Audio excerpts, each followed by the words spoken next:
Alright, the first email says the most embarrassing Pakistani restaurant abroad.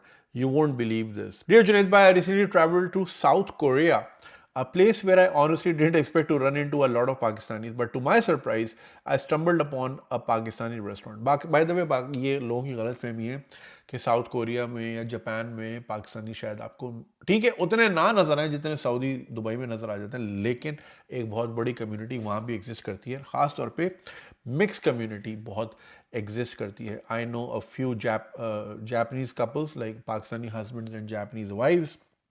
यार वैसे Pakistani DNA जहां mix होता है ना, they make the best babies ever man, मतलब लाइक ब्यूटिफुल लुकिंग बेबीज. तो ये तो सीन है पाकिस्तान का. तो yes, there exist a lot of a huge community in South Korea. I have had a lot of invites from them कि आए आपको निहारी खिलाएंगे ना. भाई यार कोरिया जाके निहारी कौन खाएगा भाई. I want kimchi. By the way, kimchi is the most popular food in space. और स्पेस के लिए ख़ास अलग किस्म का किमची बनाया गया जो कि ख़राब ना हो और उसकी वाइटैलिटी भी रहे, और क्योंकि कोरियन एस्ट्रोनॉट्स को वो खाना था. सो या, random fact. Curious to see what kind of Pakistani cultural footprint we're leaving in Korea, I decided to step into a Pakistani restaurant. Big mistake. The restaurant was called Hoor. And Junaid Bhai, it was the most embarrassing thing ever. It wasn't just a place serving Pakistani food, it was a full fledged PTI shrine. Imran Khan's photos everywhere, PTI flags being used as table mats. And to top it all off, AI generated pictures of Imran Khan as Captain America. I mean, the irony. Kindly look at the pictures I am attaching. ये जरा pictures और ये video जरा अपने screen पे देख लीजिए. Later I looked up some videos online and it turns out that a random guest even mentioned that the owner doesn't allow PMLN supporters to dine in. मतलब ये कोई ढाबा है या membership based secret society. Just imagine this. Koreans walk in, try Pakistani food, actually like it, and then get curious about all the posters and slogans. They ask, who is this guy or what country does this flag belong to? And instead of talking about Pakistan's rich food culture, they get a lecture on container के ऊपर की speeches and हकीकी आज़ादी. Honestly, the only thing missing was Khan Saab's voice in the bathroom saying आपने घबराना नहीं है while you take a leak. ये है हमारी export quality. Instead of cultural exchange, we're turning restaurants into political headquarters. Junaid भाई, इससे बेहतर था ये लोग निहारी का तंदूर ही एक्सपोर्ट कर दें. Would love to hear your thoughts on this tragedy with respect. भाई, this is something beyond me. लोग मुल्क छोड़ देते हैं और सियासत साथ ले जाते हैं. This is like दो ग्रुप्स ये करते हैं. एक तो पाकिस्तान में जो पाकिस्तानी अपनी पॉलिटिक्स दुनिया भर में लेके जाते हैं, और ये आज से नहीं है. आप 92 के वर्ल्ड कप का फाइनल की फुटेज निकाल लें, you will find more MQM flags than Pakistani flags. ये हरकतें हम तब से कर रहे हैं, और वो शारजा स्टेडियम वाली बात मैं कई बार मेंशन कर चुका हूँ. No need to mention that again.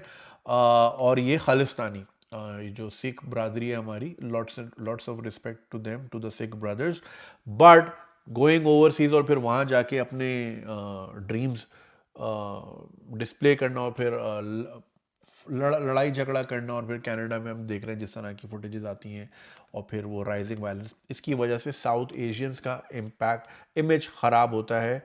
और ये हरकतें हम कब से कर रहे हैं. यहाँ पे भी अगर आप जाएँ ज़रा, कभी आपका लंदन आना हो ना, तो आप ज़रा उन गलियों में ज़रूर जाइएगा जहाँ पे ये मियाँ साहब का घर है. वहाँ पे आपको सिर्फ कतार की नंबर प्लेट की हाइपर कार्स नज़र आएंगी और कुछ नज़र नहीं आएगा. वहाँ पे काफ़ी सारे रियल एस्टेट कंपनीज भी हैं. वहाँ पे आप जाके पूछ सकते हैं कि भाई ये फ्लैट्स की प्राइसेस क्या है, या फिर जो ब्रिटिश इक्विवेलेंट ऑफ ज़मीन.com है, वहाँ जाके आप ज़रा ये हाइड पार्क 1 और इस तरह के ये जो करीब करीब के जो एरिया हैं, इनकी आप ज़रा प्राइसेस निकालें. तो कीपिंग मियाँ साहब के घर असाइड, वहाँ जो दूसरे लोग रहते हैं, imagine you bought a house for like 20-30-50 million pounds, कि आप लंदन के सेंट्रल में रहें और खिड़की खोले तो सामने हाइड पार्क आपके लिए हो, जहाँ पे आप जाके वॉक करें, थोड़ा सा आगे जाके उल्टे हाथ मुड़ें तो बिग बैन आ जाएगा, और उस तरफ जाएंगे तो क्वीन का घर आ जाएगा, और नीचे जो है आपके यहाँ मियाँ साहब और पीटीआई की जंग चल रही है, और मतलब शोर के साथ और लाउड स्पीकर के साथ वगैरह वगैरह. तो फिर इस वजह से, इन हरकतों की वजह से दुनिया की नज़रों में फिर हम बदनाम होते हैं कि यार ये जंगली लोग हैं, ये दुनिया भर में उठ के आके अपनी सियासतें कर रहे होते हैं. तो अब ये जो आपने रेस्टोरेंट की बात की, देखिए अगर आपकी अपनी पर्सनल अफ्लिक्शन है, दैट इज़ टोटली रिस्पेक्टफुल और आपका जायज़ है, आपका हक है कि आप किसी भी पार्टी को सपोर्ट करें। अब उसको अपनी पूरी पर्सनैलिटी बना लेना कि उसके अलावा आप कुछ है नहीं, ये भी थोड़ा सा टॉक्सिक हो जाता है। अब इस तरह का रेस्टोरेंट मैंने एग्जैक्टली जो आपने खैर ये तो आपको कुछ ज़्यादा ही बताया है, कैप्टन अमेरिका बनाया हुआ है। अमेरिका में भी मैं एक जगह गया था, वहाँ पे भी इस तरह के रेस्टोरेंट हैं। If I am not mistaken I think Dallas में है या ह्यूस्टन में, इन दोनों में से किसी एक जगह में। एंड इस तरह के बहुत सारे हैं, मैंने सुने भी हैं, देखे भी हैं। इनफैक्ट यहाँ पे कैफ़े 804 भी खोल लिया किसी ने। तो इस तरह की बहुत सारी चीज़ें, तो पूरी आप अपनी हाँ, इल्फर्ड लेन में मैंने देखा था कोई कॉफ़ी शॉप है 804 के नंबर से, तो क्या बोले बंदा। तो वही आपकी वाली बात कि कोरियन बैठ के खाना खाएगा, जब वो देखेगा तो बोलेगा अरे मैं कौन सी दुनिया में आ गया हूँ, ये कौन सा कल्ट चल रहा है यहाँ पे। तो we need to be good ambassadors of our country man. अगर आप ये टॉक्सिसिटी भरेंगे, फिर होगा ये कि अगर आप उस रेस्टोरेंट में जाएंगे और टेबल पे बैठेंगे तो ना चाहते हुए भी आप फिर सियासत पे ही बातें करेंगे। समझ से बालातर है यार, अब सियासत को इतना सर पे चढ़ा लिया है कि उसके बगैर कुछ है ही नहीं, इसलिए फिर आप लोगों के हाथों बेवकूफ़ बनते हैं। अब देखिए कल एक नुक्ता जो चैनल है, वेरी गुड चैनल, उनका मैंने एक रील शेयर किया था, उसमें यही था कि मिनिस्ट्रीज 50 हैं और जो इस्लामाबाद में मिनिस्टर हाउसेज हैं वो 33 हैं। तो अब शहबाज शरीफ ने डिसाइड करना है कौन से वाले 33 हैं जिनको जो ये रहेंगे। अब आपको मैं एक बात बताता हूँ, आप अपने घर में एक छोटा सा फंक्शन करें या बर्थडे पार्टी करें ना अपने बच्चे की, तो हज़ारों में नहीं, लाखों में नहीं तो हज़ारों में तो खर्चा अच्छा खासा आ जाता है, राइट। थोड़ी सी फुल फ्लैज अच्छी सी पार्टी करें, थोड़ा 3-4 कोर्स वाला मील हो और 100 बंदों की पार्टी हो तो लाखों रुपए लग जाता है, सही है। फिर आपके घरों में शादियां भी हुई हैं, आपको अंदाज़ा है कि कितना होता है खर्चा। अब आप देखें कि अगर कोई पॉलिटिकल रैली हो, पॉलिटिकल रैली में कितना खर्चा होता है, लाखों रुपए का। और फिर आपने पूरा अगर इलेक्शन कैंपेन करनी है और आपको पूरे पूरे मोहल्ले में करने हैं, पहले तो आपने पार्टी में फंड देना टिकट के लिए, वो 5-10 करोड़ से नीचे का नहीं आता, टिकट मिलता है आपको। फिर आपको पार्टी के ऊपर खर्चा करना होता है, आपने फलाना ढिमकाना बहुत कुछ करना होता है, राइट।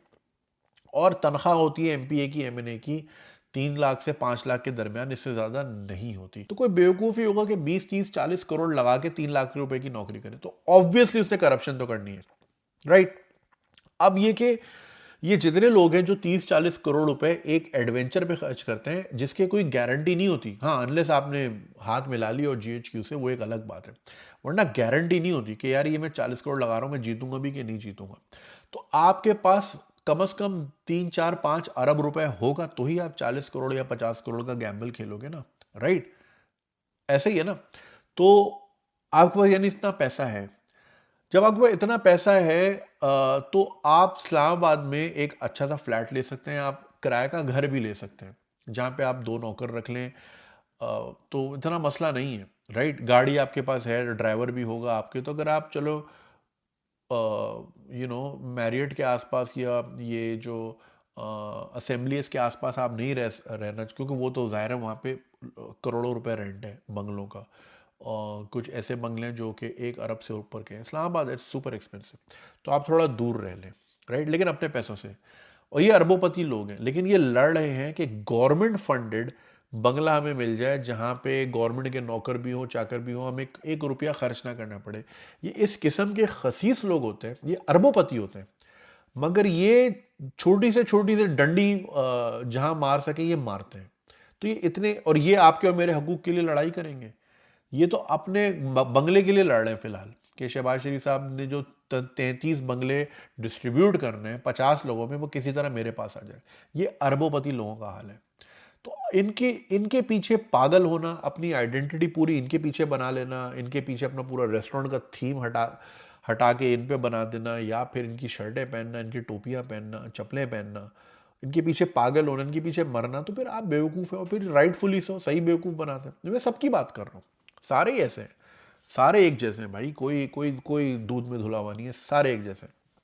तो इनके पीछे भागना तो अपनी ज़िंदगी बर्बाद करने वाली बात है, अपना अपना टाइम ज़ाया करने वाली बात है। लेकिन फिर वो ये हरकतें वही करते हैं जिनकी ज़िंदगी में कोई और अचीवमेंट नहीं होती। देखो जो एक गरीब भी हो इंसान, गरीब इंसान दिमाग से होता है, राइट। तो दिमाग की गुर्बत हो, फिर जेब की गुर्बत हो, फिर उसके पास कुछ अचीव ना हो, कुछ अचीवमेंट किसी किस्म की ना हो, तो या तो वो पास की ग्लोरी पे जिएगा या वो किसी झंडे के तले जो है ना जीने की कोशिश करेगा to find relevance, to find some sort of refuge कि यार मैं, क्योंकि इंसान ट्राइबल है, उसको एक क्लान चाहिए, उसको एक एक आइडेंटिटी का तो वो भूखा होता ही है, तो उसको चाहिए ये चीज़। तो ये बस ज़िंदगी में कुछ अचीव नहीं किया तो बस फिर यही उनकी पूरी पर्सनैलिटी होती है कि जी बस हम सियासत ही सियासत सब कुछ है। सियासत के 2 सवाल पूछ लें इनको पता नहीं होगा कि सेनेट में और असेंबली में फ़र्क क्या होता है। तो अगर असेंबली में आते हैं तो सेनेट का क्या काम है, पता ही नहीं होगा ये हाउसेस होते क्यों हैं, इनका फंक्शनैलिटी क्या होती है, बिल कैसे पास होता है, लेजिस्लेशन कैसे होती है। ये कहते हैं कि जी एमएनए सड़क बनाएगा, एमएनए का काम सड़क बनाना होता ही नहीं, वो लोकल बॉडी की, इतनी सी बेसिक चीज़ें नहीं पता। लोग अक्सर कहते हैं कि जी क्लिफ्टन का बुरा हाल है और बिलावल हाउस के सामने पानी का, गटर का पानी, क्योंकि भाई वो क्लिफ्टन जो है वो सीबीसी यानी कैंटोनमेंट बोर्ड के अंडर आता है, वो सिंध गवर्नमेंट के अंडर ही नहीं आता, राइट। तो इसमें बिलावल भी कुछ नहीं कर सकता। ये बेसिक चीज़ें लोगों को पता नहीं है और उनकी पूरी आइडेंटिटी, पूरा इनका सोशल मीडिया, पूरा लिंक्डइन, पूरा फेसबुक जो है ना सियासत से भरा हुआ है, पता कख कुछ भी नहीं है। तो फिर सही राइटफुली बेवकूफ़ बनाते हैं अगले और फिर ये बनते हैं। और ये हसन निसार साहब ने बहुत पहले बोल दिया था और ये बात मैंने पकड़ ली थी, उनकी ये बात दिल से मान ली थी। हालांकि वो भी यूथ ही हैं इतने बड़े लेकिन ये कि बुत परस्ती से ज़्यादा बुरी चीज़ शख्सियत परस्ती है, क्योंकि बुत जो है वो आपको मैनिपुलेट कर नहीं सकता, क्योंकि वो तो एक साकिन है ना, वो हिल नहीं सकता। शख्सियत परस्ती एक शख्स जिसके पीछे आप पागलों की तरह लगे हुए हैं, तो वो फिर आपको घुमाएगा, फिर वो आपको इस्लामिक टच भी देगा, फिर फलाना टच भी, दूसरा टच भी। तो फिर शख्सियत परस्ती इसलिए बहुत बुरी है, इसलिए शिर्क अल्लाह को पसंद भी नहीं है। खैर, बात कहाँ से कहाँ निकल गई। तो ये रेस्टोरेंट का आपने देख लिया डेकोर। अब ये रिप्रेजेंटेशन अगर हमारी बाहर होगी तो फिर बाहर वाले सही हमसे दूर ही रहते हैं कि यार ये तो पता नहीं क्या अजीब लोग हैं, ये कैप्टन अमेरिका बनाया हुआ है यहाँ पे। भाई रखें अपनी सियासत। अगर आपको, मैं ये भी नहीं कहूँगा कि यार आप तो बाहर रहते हो तो आप सियासत भी करो, ठीक है आपकी फैमिली रहती होगी और आपकी आइडेंटिटी पूरी यही है, भले आप 20-30 साल कोरिया में रहते हो तो आप पाकिस्तानी। तो आई अंडरस्टैंड दैट सेंटिमेंट कि लोग इतने क्यों होते हैं पाकिस्तान के बारे में थोड़ा सा सेंसिटिव। आई अंडरस्टैंड यार, ज़मीन का रिश्ता है, मिट्टी का रिश्ता है, ऐसे छोड़ नहीं सकते आप, जितने बड़े पासपोर्ट के रंग बदल लें, एट द कोर हम हैं ही पाकिस्तानी। तो हमें फील होती हैं पाकिस्तान की चीज़ें, चाहे वो अच्छी हो चाहे वो बुरी हो, तो फील तो होती है। तो आई टोटली रिस्पेक्ट दैट कि अगर आप सियासी हैं और आप एक अफिलिएशन रखते हैं, दैट इज़ टोटली रिस्पेक्टेबल और ये आपका बिल्कुल हक है। भले आपका पासपोर्ट चेंज हो गया हो, भले आप 20 साल से वहाँ ना आए हो, लेकिन एक ज़मीन का रिश्ता है वो ख़त्म नहीं हो सकता। मगर उसको आइडेंटिटी ना बना लें और फिर उसको दूसरे के ऊपर सवार ना करें। और आप एम्बेसडर हैं हमारे मुल्क के, तो आप कोशिश ये करें कि जब लोग आपकी इस्टेब्लिशमेंट में आए, तो वो इस्टेब्लिशमेंट में नहीं भाई, आपकी बिजनेस इस्टेब्लिशमेंट की बात कर रहा हूँ, उसमें आए तो पाकिस्तान की खुशबू है, पार्टी की खुशबू ना है, पाकिस्तानियत देखिए उनको कि यार ये है पाकिस्तान। जैसे मैंने आपको बताया था और खान साहब के साथ जो मैंने पॉडकास्ट भी की थी, उसमें मैंने सॉफ्ट पावर की जो मिसाल दी थी वो यही थी ना कि थाई गवर्नमेंट ने दुनिया भर में 3 किस्म के शेफ्स की भरमार कर दी। एक बिल्कुल ही टॉप टियर रेस्टोरेंट वाले, एक मिड रेंज वाले और एक स्ट्रीट फूड वाले। थाई फूड दुनिया भर में फैला, दुनिया भर में लोगों ने थाई फूड खाया और दुनिया भर में लोगों ने बोला यार ये यहाँ इतना अच्छा है तो थाईलैंड में कैसा होगा। और फिर थाईलैंड में रेल पेल लग गई टूरिज्म की। अब ज़ाहिर है उसके और भी रीजंस हैं टूरिज्म के। इसी तरह जापानीज़ गवर्नमेंट ने, जापानीज़ किंगडम ने जो है चेरी ब्लॉसम्स गिफ्ट किए थे अमेरिका को कि आप ये वॉशिंगटन में लगाइएगा और दुनिया मतलब जहाँ जहाँ आपके यहाँ। तो जब वहाँ लगे चेरी ब्लॉसम और वो ब्लॉसम हुए मार्च के महीने में, तो लोगों ने बोला अच्छा ये जापानीज़ ब्लॉसम्स हैं तो ये यहाँ इतने खूबसूरत है, जापान में क्या होंगे। तो फिर लोग जापान फ्लॉक करके जाने लगे। सो आपने अपनी जो भी आपकी इस्टेब्लिशमेंट है उसको आपने इस तरह दिखाना है कि वहाँ पाकिस्तान और पाकिस्तानियत की ऐसी खुशबू है कि लोग जोक दर जोक आपके मुल्क भर भर के आए और बोले यार जो सोल में कढ़ाई खाई थी वो पेशावर में खाएंगे तो क्या ही बात होगी। सो इस तरह रखें। कभी भी आप देखें दुनिया भर में आपको ना चाइनीज़ जो है ये कम्युनिस्ट पार्टी का झंडा लहराता हुआ नज़र आएगा, बीजेपी का झंडा भी इतना आपको नज़र नहीं आएगा दुनिया भर में, ये ब्राज़ीलियन, कोलंबियन, अमरीकी, कोई ट्रम्प के मागा के झंडे आपको दुनिया भर में कहीं नज़र नहीं आएंगे। ये बीमारी एक हमें है या थोड़ी बहुत इधर खालिस्तान वाले बॉयज़ को है जो कि दुनिया भर में जाके जो है अपने झंडे ले लेके सड़कों पे आए हुए होते हैं। खैर, ख्याल रखें और इंशाल्लाह मिलते हैं आपसे कोरिया में बहुत जल्द। अगर आपको ये वीडियो पसंद आई और आप इसका पूरा वर्जन देखना चाहते हैं तो लिंक कमेंट सेक्शन में दिया गया है। हमारे यूट्यूब चैनल पे पूरा वर्जन मौजूद है और चैनल को सब्सक्राइब करना नहीं भूलिएगा। शुक्रिया।